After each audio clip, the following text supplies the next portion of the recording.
안녕하세요. 대구 부동산 스타디입니다. 5월 10일 일일 브리핑 해보도록 하겠습니다. 실거주 한 채는 사야지. 그럼 실전세는 누가 살아주지? 실전세는? 투자자는 그러면 어떡하지? 이런 문제에 대해서도 가끔씩 다뤄봅니다. 이복현 금감 원장께서 말씀하셨어요. 어, 뭐 그림자 금융 문제 없다 이렇게 이야기하고 싶었는지 모르겠는데요. 저는 이 앞부분에 더 눈이 갔어요. 수천 개의 PF 사업장 정보가 있다. 수천 개의. 그래서 챗GPT에 물어봤어요. 수천 개라고 말하면 보통 몇 개를 이야기하는 거야? 그러면 한 1000개에서 3000개 이런 이야기를 하더라고요. 제가 생각했을 때는 한 2, 3000개 정도 되지 않을까. 야, 이거 정말 문제네. 문제가 없다고 이야기하려고 했는데 문제점이 드러나 버린 상황. 고금리 고물가 고환율. 문제 없을 거다, 괜찮을 거다 이야기했지만 문제가 계속 불거져 나오고 있는 그런 상황. 아들아, 아빠가 돈 없어서 미안해. 2030 세대 집 사면 영끌? 영끌 아니야. 부모 찬스가 더 많아. 제가 요즘에 증여에 대해서 계속 며칠째 다뤄드리고 있었는데요. 사실 근래 들어서 증여받아서 집 사기 딱 좋은 시기. 근데 문제가 여기서 발생합니다. 아까 제목 내용이었습니다. 예, 한번 써먹었던 거 다시 써먹습니다. 실거주 한 채는 사야지. 그래서 집을 샀다. 그것도 막하다. 이제 전월세 살아줄 사람도 없다. 정말 시장 분위기가 좋을 때는요. 매수세도 붙고 전세 물량도 소진되고 이러면 분위기가 좋은데 매수세로 쏠리면 전세가 안 되고 전세로 쏠리면은 매수가 안 붙고 수요가 한정적인 것을 드러내는 그런 사례라고 말씀을 드렸고요. 아무튼 보증금 못 돌려주는 이런 사례들 계속해서 나오고 있다. 전세 사기 정말 안타깝지 않습니까? 이 8,500만 원 때문에 8,500만 원 이 자기 돈도 아니었죠. 전세 살 때. 이것도 은행에 빌린 돈이잖아요. 상당 부분이 8,500만 원 때문에 생을 등져야 하는 이런 상황. 누구는 날마다 억억거리지만 대다수의 삶을 대다수 군중 삶은 그렇게 넉넉하지 않더라. 한 2.4억만 있어도 2.4억만 있어도 상위 50% 범위 안에 들 정도다. 그래서 이 증여받고 집 사고 이거 다 좋다 이거예요. 근데 잘못 꼬이면은 집값이 폭등하거나 이런 상황이 발생하지 않게 되면은 3대의 삶이 팍팍해질 수 있다. 먼저 부모님 세대 자녀에게 자금을 공유해주고 나니까 노후가 허하더라. 2대째 자 증여를 받은 세대의 입장에서 봤을 때는 욕심을 안 내면 무난합니다. 욕심을 안 내면 무난할 수 있어요. 하지만 여기에다가 뭐 빚을 막 3억씩 5억씩 묻고 더블로 가 이렇게 하다가는 금융 비용을 좀 많이 치르는 그런 사태가 발생하면서 은행 빚 갚다가 세월 다 가겠죠. 은행 빚 갚다 보니까 3대 그 이후까지도 삶이 팍팍해질 수 있다. 물론 집값이 오르면 모든 게 보상받고 모든 게 다 해결되지만 그렇지 않을 수도 있다. 2034년 이후로 세대수 감소도 시작된다고 하죠. 뭐 추세적인 집값 하락의 시작이라고 하는데 이 10년 사이에 10년 사이에 나 한 파스 해먹고 난 빠져나와야지. 누구나 이런 생각 좀 가지고 있지 싶어요. 꿈 깨시라. 자, 주간실거래지수 마이너스 0.10으로 낙폭이 확대되었다. 하지만 세종시가 낙폭을 줄이고 있는 모습 조금 긍정적으로 보이긴 해요. 하지만 수도권을 제외하고는 특히 영남지방 여기 대기의 강이 흐르고 이쪽은 아무튼 분위기가 다르다. 수도권과. 자, 오랜만에 또 추세 한번 점검해 봅니다. 가격이 지금 슬금슬금 내려가고 있는 단계. 가격이 안정화되지 않았어요. 육국면처럼 가격이 정체되는 그런 상태가 아니다. 가격이 아직 빠지고 있다. 안 좋은 일들이 복합적으로 다가오면 급락을 또 한번 맞이할 수 있다. 그 말인즉슨 누구에게는 매수 기회가 될 수 있다. 좋은 시점 지금 잘 잡았다 이렇게 생각을 하더라도 또 장기 침체가 오게 되면은 금융 비용을 치르면서 기다리는 시간이 참 지겹습니다. 자, 현재 국면 다시 한번 짚어보자면 지금은 불황기라고 보는 게 맞는 것 같다. 가격은 하락하고 있다. 가격이 아직 정체 단계, 회복 진입기에 아직 접어들지는 못한 것 같다. 그러면 거래량은 증가하고 있는 것인가? 거래량이 뭔가 좀 정체된 느낌. 그나마 조금 끌어올려지긴 했지만 지속적으로 거래가 증가하는 모양새는 아니죠. 지속적으로 거래가 증가하는 모양새가 아니다. 거래가 지금 2,000건 수준의 거래량이 뭐 2,000건, 2,500건, 3,000건으로 뚫고 올라가고 가격은 바닥을 기고 있고 그 시점이 가장 좋은 매수 타이밍. 그러면 그 시점이 뭐 23년 1월 달 뭐 22년 10월, 11월, 12월, 1월 달처럼 한 서너 달 후딱 하고 지나가 버릴 것이냐? 그렇지 않을 것 같다. 최소한 매수 시기 길게 한 2년 정도, 2년 정도의 매수 시기는 준다. 서두를 필요 없을 것 같다. 이런 말씀 계속 드리고 있습니다. 뭐 부동산 시장의 활력을 넣기 위해서 완화 정책을 내놓는다고는 하지만 지금은 공급책밖에 내놓고 있지 않습니다. 공급책. 이 규제 완화책이라고 하는 것이 뭐 공급책밖에 사실 없다. 경기가 회복세에 진입하고 모든 것이 다 좋아질 것이다. 언제? 아직까지 시간이 좀 남은 것 같습니다. 출생아 수만 봐도 깝깝하죠. 뭐 0.65명이었던가요? 지난 4사분기, 23년 4사분기 출산율 0.65명. 인구 감소도 시작되었지만 그 중에 출생아 수의 감소가 두드러지게 느껴졌던 지난 10년이었다면 이제부터 우리 생활과 밀접하게 관련이 되는 이 초등학생 수가 급감한다. 뭐 학원업에 종사한다든지 뭐 대책을 세워야 됩니다. 향후 10년 내로 초등학생 수가 지금 학생 수의 절반으로 줄어듭니다. 학원이 재미 보던 시절도 좀 많이 지나가는 것 같습니다. 지금 뭐 실버 산업, 실버 산업이 그나마 각광받고 있는 것 중에 하나가 아닐까 싶네요. 자, 쿠팡 알리 더보기 링크나 댓글의 링크를 통해서 이용해 주시면 저는 일정액의 수수료를 받아서 컨텐츠 제작에 큰 도움을 받습니다. 매도 물량은 4만 개 전후. 자, 전세 물량이 정체되고 있고 월세 물량도 정체된 건데 약간 늘어나는 느낌. 뭐 큰 변화가 없어요. 큰 변화가 없습니다. 시장이 뭐 큰 변화가 없어요. 4월의 거래량도 3월과 거래량 2,000건을 살짝 넘어서는 모습. 5월도 얼추 지금 현재까지 추세로 봐서는 그냥 비슷합니다. 이 상태 2,000건대로 쭉 가는 분위기, 이런 분위기보다는 점진적으로 거래. 제가 시뮬레이션 하는 것보다는 거래량이 많긴 합니다. 하지만 이렇게 갑자기 거래가 급감하는 시기를 한번 만나게 된다면 또 누군가의 매수 기회가 오겠죠. 더 좋은 매수 기회를 찾는 거겠죠. 자, 거래일수 지난달보다는 살짝 부족한 흐름. 근데 다음 달 거래량의 흐름은 뭐 얼추 또 비슷합니다. 이번 달 거래량과 얼추 비슷한 흐름을 보여주고 있다는 거. 2,000건을 살짝 상회하는 거래량 흐름을 지속적으로 보여줄 것 같다. 실거래 자료는 아파트 투미를 봐주시면 되겠습니다.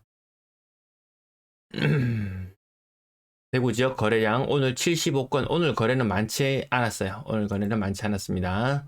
빌리버 헤리티지 어제 1건, 오늘 3건. 희한하게 일평균 2건씩 거래를 맞춰 나갑니다. 하루에 2건씩 거래되면 다 소진되는데 60일, 한 120건 정도 매물이 있었으니까요. 버머 에일린의 뜰 대단해요. 8억 8천. 인근에 또 무슨 일들이 있죠. 27평형도 7억 5천 신고가. 21년 차. 월베 아이파크 40평형 6억 6천. 현대 하이페리온 1단지 49평형이 6억 2천. 49평형이. 이안 센트럴D 6억 전후의 흐름. 뭐 동대구 지역이나 신월성의 신축 가격이나 얼추 비슷한 흐름. 그 정도 6억대. 그리고 어제 그 7억짜리 아파트, 분양가 7억 넘어갈 거예요, 아마. 명덕역에 위치한 이편한 세상 명덕. 분양가 7억. 그러니까 7억짜리를 이 매수함에 있어서 자녀 세대가 대구에서 그 예전에 소득 물어보는 그 유튜버가 물어봤잖아요. 그 30대 한 중반 쯤 되는 사람들한테 자산 얼마나 모아놨어요? 물어보면 보통 1억이라고 이야기했어요. 제가 봤을 때는 1억도 못 모은 사람이 훨씬 더 많지 싶어요. 근데 그 나이 돼가지고, 그 나이라고 하기 좀 그렇죠. 워낙 요새 취업 연령도 늦어지고 그러니까 막 그냥 뭐 3천만 원 모아놨어요, 5천만 원 모아놨어요 이러면은 남들의 좀 비웃음을 살라나 뭐 그런 것 때문에 그냥 체면상 1억 모아놨어요 이렇게 이야기한다고 가정해봤을 때 1억을 모아놓고 양가에서 뭐 한 2억 정도를 받아와서 한 3억 정도 이렇게 돈 있는 상태에서 뭐 한 1억 정도 더 대출 내가지고 뭐 하면은 이거 뭐 금방 해결이 되잖아요. 근데 한 3억 정도 자금 있는 상태에서 한 4억 정도 대출 받아가지고 명덕 이편안을 샀다고 한번 가정을 해보세요. 순탄할 수 있을 것인가? 4억에 대한 이자 비용, 원리금을 갚아 나가다 보면은 정말 한 세월 다 갑니다. 직장생활 지긋지긋합니다. 지긋지긋해요. 한 20년, 25년 그냥 빼빠지게 다 일해서 갚고 나면 집 한 개 딸랑 남습니다. 그게 대다수의 삶이죠. 35세에 1억, 뭐 지방 거점 국립대학, 지방 거점 제거국, 예. 이런데 경북대 이런데 나와도 작년 같은 경우에 뭐 취업률 한 10%? 20% 되나요? 20%도 안 된다고 들었는 것 같습니다. 그래서 청년 세대 힘들다. 라고 이야기하면은, 야, 노령 세대가 더 힘들다. 막 이렇게 막 편을 나눠서 막 싸우려고 하시는 분들이 계시는데, 이 노후가 편안하려 그러면 이 젊은 사람들이 취업도 잘 되고 돈도 잘 벌고, 그리고 이 노후 된 주택들도 좀 집도 좀 사주고 집값도 좀 떠받쳐주고 해야 되는데 집값을 떠받쳐줄 여력이 젊은 세대들이 너무나 부족합니다. 가격 조금 더 짚어볼게요. 남산 자이하늘채 6억대. 남산 롯데만 좀 특이하지. 남산 자이하늘채 6억대. 그래서 대구에서 지금 그나마 좀 끝발이 알린다고 하는 곳들, 동대구, 뭐 신월성, 뭐 침산, 남산동, 6억대면 웬만하면 커버가 다 가능한 그런 상태. 어제 뭐 범사만삼, 네, 범어동에 뭐 14억 이렇게 거래되는 거, 그런 거는 찾아볼 필요도 없습니다. 그냥 그런 고가의 아파트들이 시장을 주도해 나가고 어떤 트렌드를 만들어 나가느냐 아니느냐, 이 하나의 지표로 그냥 삼을 따름이지, 그것이 지금은 그냥 비싼 거 한 개 거래됐네, 여기서 그치죠. 야, 저거 누가 비싸게 한 개 샀네, 가격 더 오르겠네, 야, 나도 사야 되겠네, 이렇게 마음을 안 먹더라는 거죠. 그래서 지금 뭐 실거주 목적의 이런 매수세, 아이고 가격을 제가 또 좀 빠뜨렸네요. 실거주 목적의 젊은 층의 매수세, 요 정도가 시장을 근근히 떠받쳐 주는 정도의 수준. 여기에서 거래량이 정말 한 3,000건 이상 터져준다면은 이건 또 이야기가 달라집니다. 지금 신혼부부 1년에 대구에 8,000쌍 결혼합니다. 8,000쌍. 이거 쭉 나눠가지고 분산해서 집 산다고 하면은, 한 600채 정도, 거래가 안 될 때, 뭐 800대 요 정도 거래량이었으니까, 800대 거래량이었으니까, 한 600개 정도 더 하면은, 뭐, 한 달에 한 1,500, 1,600 요 정도, 투자 목적도 약간 있을 수도 있고, 요 정도 거래량이 일반적인 거래량이고 봤을 때, 정말 3,000의 거래량, 결혼은 1년에 8,000쌍이 결혼을 하는데, 거래량이 3,000건이 터져준다?